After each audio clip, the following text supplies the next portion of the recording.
পুরাতন কিছু ছবি ভিত্তিহীনভাবে ব্যবহার করে একটি মহল অপপ্রচার চালাচ্ছে এমন অভিযোগ করেছেন বৈষম্য বিরোধী ছাত্র আন্দোলনের নেতারা। দুপুরে ঢাকার রিপোর্টার্স ইউনিটির সাগর রুনি মিলনায়তনে আয়োজিত সংবাদ সম্মেলনে এসব কথা বলেন সংগঠনটির ঢাকা মহানগরের যুগ্ম আহ্বায়ক রিফাতুল হক শাওন।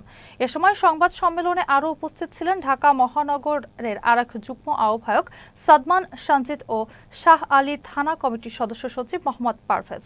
তারা বলেন, এই অপপ্রচার মূলত তাদের সংগঠনের ভাবমূর্তি নষ্টের হীন চেষ্টা। কিছু সোশ্যাল মিডিয়া পোস্টে আমাদের বিরুদ্ধে শত কোটি টাকা সম্পদের মালিক হওয়ার অপপ্রচার চালানো হয়েছে। বাস্তবতা হলো আমাদের আগের মতো সাধারণ জীবনযাপন করতে হচ্ছে এবং সেটা অব্যাহত রয়েছে। প্রয়োজনে আমাদের ব্যাংক এবং মোবাইল আর্থিক হিসাব সংক্রান্ত তথ্য প্রকাশ করেও আমরা স্বচ্ছতা প্রমাণ করতে ইচ্ছুক। অতিরিক্তভাবে আমাদের পুরাতন কিছু ছবি ব্যবহার করে ভিত্তিহীনভাবে আমাদেরকে জড়ানো হচ্ছে, যা চরিত্র হওয়ার একটি কৌশল মাত্র।